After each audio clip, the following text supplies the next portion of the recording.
Hello students, welcome back to my YouTube channel. आज इस video में हम ये चैप्टर कवर करेंगे, the making of a scientist. Class 10th का चैप्टर है और ये जो चैप्टर है बहुत इंटरेस्टिंग है बच्चों। This chapter is the story of a scientist and the scientist name is Richard एब्राइट। Richard Ebright has received the Cyril Scholar Award and Shearing Plough Award for Biochemistry and Molecular Biology। देखो, Richard एब्राइट को ये serial scholar award और शीरिंग flow award मिला था biochemistry और molecular biology में। It was his fascination for butterflies that open the world of science to him. उनका butterflies की तरफ एक स्पेशल अट्रैक्शन था और उन्हीं बटरफ्लाइज ने उनके लिए साइंस का जो पूरा वर्ल्ड है उनके लिए ओपन कर दिया। So now let's read the chapter and read about our scientist. So when we read the first part of the chapter, we will get to know how did a book become a turning point in Richard Ebright's life, कि कैसे एक book Richard एब्राइट की life में एक turning point बन गई। And how did his mother help him, कैसे उनके मदर ने उनकी हेल्प की। At the age of 22, a former Scout of the Year excited the scientific world with a new theory on how cells work। 22 की as में कैसे farmer पहले एक scout of the year farmer scout of the year ने पूरे scientific world को excited कर दिया अपनी एक थ्योरी देके। और वो थ्योरी क्या थी? हाउ सेल्स वर्क, सेल्स कैसे काम करते हैं। Richard H. Ebright and his college roommate explained the theory in an article in the Proceedings of the National Academy of Science। Richard एब्राइट और उनके कॉलेज में जो रूममेट थे, जो उनके रूम में साथ रहते थे, उन सब ने मिलकर एक थ्योरी एक्सप्लेन की अपने एक आर्टिकल में। और अब उनका जो आर्टिकल था वो कौन सी मैगजीन में था? Proceedings of the national academy of science, ये मैगजीन का नाम है। इस मैगजीन में उन्होंने अपना एक आर्टिकल दिया जिसमें उन्होंने थ्योरी दी कि कैसे सेल्स वर्क करते हैं। और it was the first time that this important scientific journal had ever published the work of college students। पहली बार इस साइंटिफिक मैगजीन ने, जर्नल क्या हो गया एक तरह से, जो मैगजीन होती है या न्यूज़पेपर जो डील करती है पर्टिकुलर सब्जेक्ट और प्रोफेशनल एक्टिविटीज को, तो ये साइंटिफिक एक्टिविटीज को हैंडल करती थी मैगजीन। तो फर्स्ट टाइम इस मैगजीन ने पब्लिश किया था कॉलेज स्टूडेंट्स का वर्क, कॉलेज स्टूडेंट्स का आर्टिकल पब्लिश किया था। अदरवाइज वो फेमस साइंटिस्ट या एक्सपीरियंस साइंटिस्ट के ही आर्टिकल्स को पब्लिश करते थे। In sports that would be like making in the big leagues at the age of 15 and hitting a home run your first time at bat. और ये एक तरह से कंपेयर किया गया है कि जैसे स्पोर्ट्स में कोई प्लेयर है फर्स्ट टाइम बैटिंग करने जा रहा है या खेलने जा रहा है, तो उसने पहले ही मैच में बहुत सारे रन स्कोर कर दिए और उस पूरे वर्ल्ड को हिला दिया। तो इस तरीके से इसी तरह रिचर्ड एब्राइट ने भी 22 की एज में एक ऐसी साइंटिफिक थ्योरी दी जिसने पूरे वर्ल्ड को शेक करके रख दिया।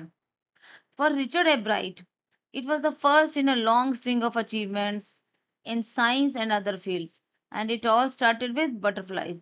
अगर रिचर्ड एब्राइट की बात करें कि उनके पास तो रिचर्ड एब्राइट ने अपनी लाइफ में बहुत सारे अवार्ड्स अचीवमेंट्स हासिल की थी, उनमें से एक था ये। और एंड इट ऑल स्टार्टेड, और ये सारी अचीवमेंट्स किससे स्टार्ट हुई? बटरफ्लाइज कलेक्ट करने से, बटरफ्लाइज से समझ लो। एन ओनली चाइल्ड, वो अपने पेरेंट्स का एक ही बच्चा था। Ebright grew up north of Reading, Pennsylvania.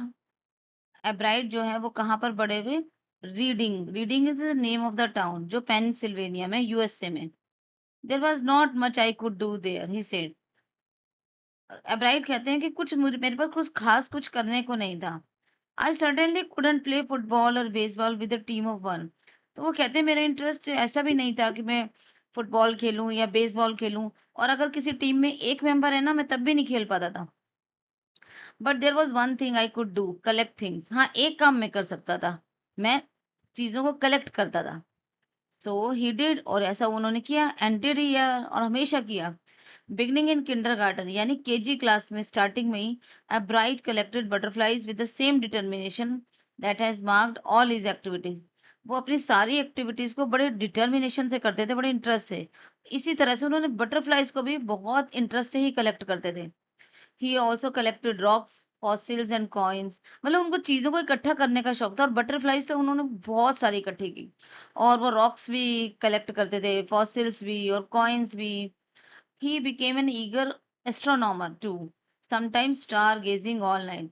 वो एक इंटरेस्ट लेने वाले एस्ट्रोनॉमर भी थे। कभी कभी तो पूरी पूरी रात वो स्टार्स को देखने में ही निकाल देते थे। ये देखो, ये मैंने अभी बताया था ना, big league at the age of 15 hitting a home run your first time at bat, ये वही दिया हुआ है कि कैसे उनके काम को एक प्लेयर के साथ कंपेयर किया गया जो फर्स्ट मैच में ही जो बहुत ज्यादा रन हासिल कर लेता है और वर्ल्ड में एकदम से जाना जाता है, इसी तरह वो भी जाने गए। From the first he had a driving curiosity along with a bright mind. शुरुआत से ही उनके अंदर एक एक्सट्रीम क्यूरियोसिटी थी, इंटरेस्ट था, डिटर्मिनेशन था, और with bright mind with intelligence also, यानी इंटेलिजेंट तो थे ही वो, और उनके अंदर हर चीज को जानने की क्यूरियोसिटी भी थी। He also had a mother who encourage his interest in learning. उनके पास उनकी मदर भी थी जो जो हमेशा उनके इंटरेस्ट को, लर्निंग इंटरेस्ट, उनके अंदर एक लर्निंग इंटरेस्ट था, और उनके इस इंटरेस्ट को उनकी मदर ने हमेशा एंकरेज किया, उनको प्रोत्साहन दिया। She took him in trips, bought him telescopes, microscopes, cameras, mounting materials, and other equipment, and helped him in many other ways. उनकी मदर उनको ट्रिप्स पे लेके जाती थी, एजुकेशनल ट्रिप पे देखो उसकी मदर लेके जाती थी। उन, और क्या खरीद के लाई वो रिचर्ड के लिए? Telescope, microscope, camera, mounting materials जैसे फॉसिल्स, रॉक्स, ये भी इकट्ठे वो खरीद के लेके आई क्योंकि उनको इकट्ठा करने का शौक था, और अदर इक्विपमेंट और बहुत सारी अलग अलग चीजें जो उनको उनके काम में मदद करती थी, उनके लर्निंग इंटरेस्ट में। I was is only companion until he started school. उनकी मदर कहती है कि मैं उनकी इकलौती फ्रेंड थी, मैं रिचर्ड की इकलौती फ्रेंड थी जब तक वो उसने स्कूल जाना नहीं शुरू किया। After that I would bring home friends for him. और उसके बाद मैं उसके लिए होम फ्रेंड्स ले आई। होम फ्रेंड्स क्या? वही टेलीस्कोप, माइक्रोस्कोप, ये सब मैं उनके होम फ्रेंड्स ले आई। But at night we just did things together. और रात को हम दोनों हर काम एक साथ करते थे। Richie was my whole life after his father died when Richie was in third grade. Richie मेरे लिए मेरी होल लाइफ था, वो उसके फादर की डेथ के बाद। और रिची के फादर की डेथ कब हुई थी? रिची यानी रिचर्ड ब्राइट का शॉर्ट निक नेम दिया हुआ है। जब रिचर्ड थर्ड ग्रेड में थे तो उनके फादर की डेथ हो गई थी, और उनकी मदर कहती है उसके बाद मेरी लाइफ में सिर्फ रिची ही था। She and her son spent almost every evening at the dining room table. उसकी मदर और उनका बेटा यानी रिचर्ड और रिचर्ड की मदर हर शाम को डाइनिंग रूम पे ही अपने डाइनिंग रूम टेबल पर ही अपनी इवनिंग को स्पेंड करते थे। If he didn't have things to do I found work for him. अगर उसके पास कोई चीज नहीं होती थी करने के लिए तो मैं उसके लिए कुछ काम ढूंढ देती थी। फिजिकल वर्क नहीं, but learning things, not physical work but learning. His mother said he liked it, he wanted to learn. और उसको बहुत पसंद आता था जो भी मैं उसको लर्निंग वर्क देती थी, क्योंकि वो उसको अच्छा लगता था लर्न करना। एंड लर्न ही डिड, और उसने सब कुछ सीखा भी। He earn top grades in school. उसने स्कूल में हमेशा टॉप ग्रेड्स लिए। On everyday things he was just like every other kid, his mother said. उनकी मदर कहती है बाकी सारी एक्टिविटीज उनकी बाकी नॉर्मल बच्चों की तरह थी। By the time he was in the second grade, जब रिची सेकंड ग्रेड में थे, Richard एब्राइट had collected all 25 species of butterflies found around his hometown। वो कहती हैं कि एब्राइट ने 25 काइंड्स ऑफ बटरफ्लाईज इकट्ठी कर ली थी जो उनके घर के आसपास मिलती थी। ये देखो, ये सारी स्पीशीज एंड सब species of butterflies collected in 6 weeks in reading, Pennsylvania. ये देखो, ये सारी स्पीशीज हैं जो उन्होंने इकट्ठी की हुई थी। That probably would have been the end of my butterfly collecting, he said. अब ही सेड मतलब रिचर्ड एब्राइट कहते हैं, किसी शायद इंटरव्यू में उन्होंने बताया होगा कि हो सकता है मैं अपनी बटरफ्लाई कलेक्शन को खत्म कर देता इंटरेस्ट, लेकिन मेरी mother but then my mother got me children's book called the travel of monarch. तब मेरी मदर एक मेरे लिए बुक लेके आई, बच्चों की बुक थी। उस बुक का नाम था ट्रैवल ऑफ मोनार्क एक्स।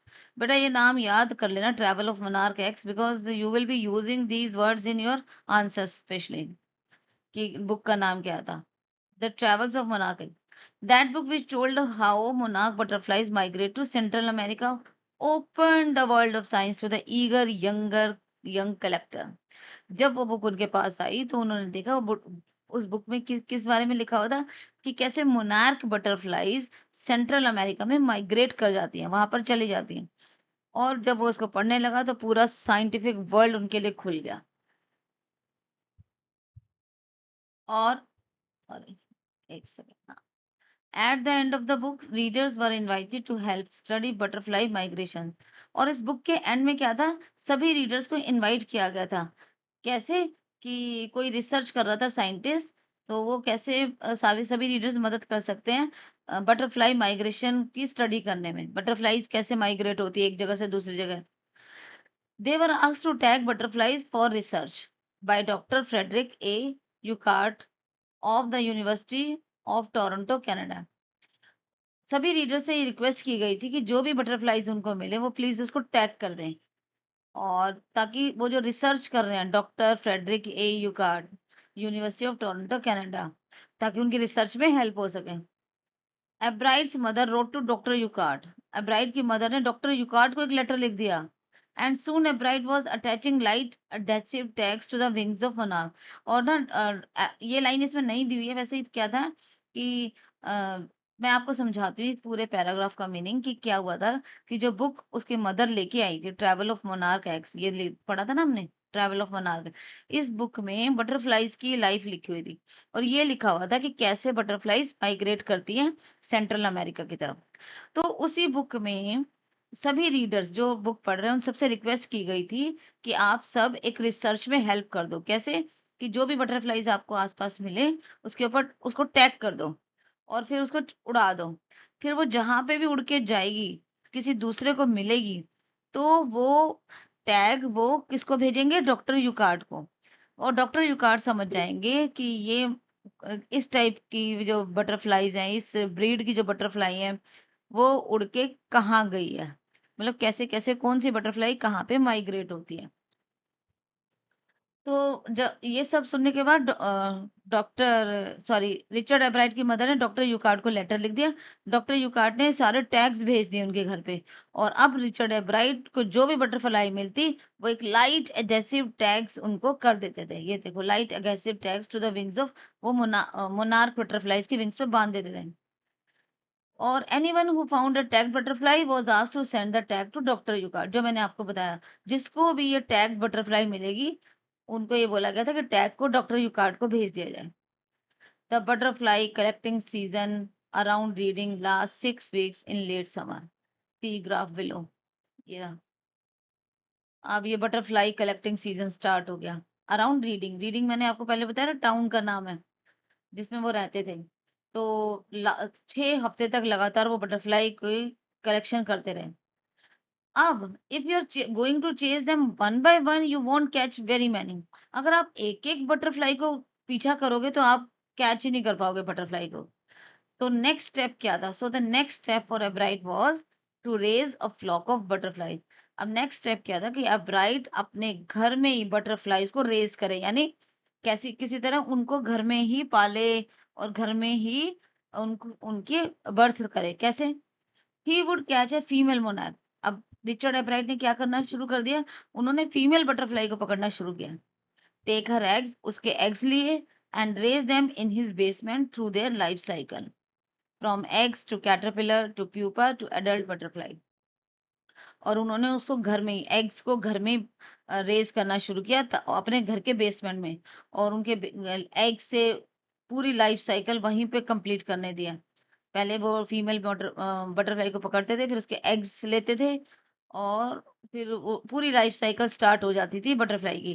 पहले वो एग किस में चेंज होते हैं, आपने पढ़ा होगा अपनी अपनी पुरानी प्रीवियस क्लासेस में कि लाइफ साइकिल क्या होती है हमारी बटरफ्लाई की। पहले एग्स बनते हैं, एग से कैटरपिलर, कैटरपिलर से प्यूपा, और प्यूपा किस में चेंज हो जाता है, बटरफ्लाई में। अब जब वो बटरफ्लाई कंप्लीट हो जाती थी तो वो उसको टैग कर देते थे। Then he would tag the butterflies wings and let them go, फिर उनको उड़ा देते थे। For several years, his basement was home to thousands of monarchs in different stages of development.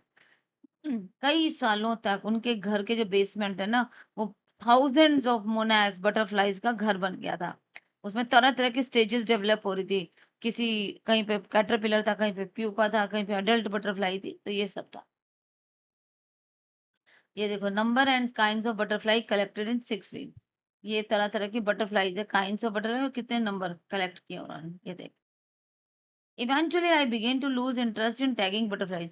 अब क्या हुआ, वो डॉक्टर एब्राइट कहते हैं, साइंटिफिक जो हमारे रिचर्ड एब्राइट थे, वो कहते हैं कि धीरे धीरे मेरा इंटरेस्ट खत्म होने लगा बटरफ्लाईज को टैग करने में। इट इज टेडियस, वो बहुत बोरिंग लग रहा था मुझे। And there is not much feedback, और कोई फीडबैक भी नहीं आ रहा था। Ebright said, in all the time I did it, he laughed, only 2 butterflies I had tagged were recaptured. वो हंसते हुए बताते हैं कि इतने सालों तक मैंने बटरफ्लाईज को रेज किया अपने घर में, पाला पोसा, सब कुछ किया, उनको टैग करके उड़ाता था, और सिर्फ 2 ही बटरफ्लाईज थी, ओनली 2 बटरफ्लाई जो मैंने टैग करी थी, किसी दूसरे ने पकड़ी थी। And they were not more than 75 miles from where I lived, और ज्यादा दूर जाकर भी नहीं उन किसी ने उसको रिकैप्चर किया। 75 माइल्स अवे उनके घर से सिर्फ दूरी पर वो रिकैप्चर हुई। तो बच्चों, ये हमारा पार्ट 1 इस चैप्टर का। आई होप ये आपको क्लियर हो गया होगा, और हमें इन दोनों क्वेश्चन के आंसर भी मिल गए हैं। देखो, जो हमने बिगनिंग में पढ़े थे, how did a book become a turning point in Richard Ebright's life, कि एक बुक जो ट्रैवल ऑफ मोनार्क एक्स है, कैसे उनकी लाइफ में टर्निंग पॉइंट बन गया। भाई, उस बुक के आने के बाद ही उनका पूरा वर्ल्ड ओपन हो गया था, साइंटिफिक वर्ल्ड। और सेकंड, उनकी मदद ने उनकी कैसे हेल्प की, कैसे उनकी मदद ने उसको एनकरेज किया, कैसे उनके लिए हर चीज लेकर आती थी, कैसे उन्होंने डॉक्टर युकार्ड को लेटर लिखा। तो these are the ways how she helped him. I hope ये चैप्टर आपको यहाँ तक क्लियर है। तो नेक्स्ट वीडियो में मैं पार्ट 2 के साथ आपको मिलूंगी, फिर हम नेक्स्ट पार्ट करेंगे। ओके, थोड़ा सा ही चैप्टर बचा है। Okay, till then read this chapter. और अगर आपको चैप्टर समझ आ गया है तो please don't forget to like, share and subscribe my channel. Thank you.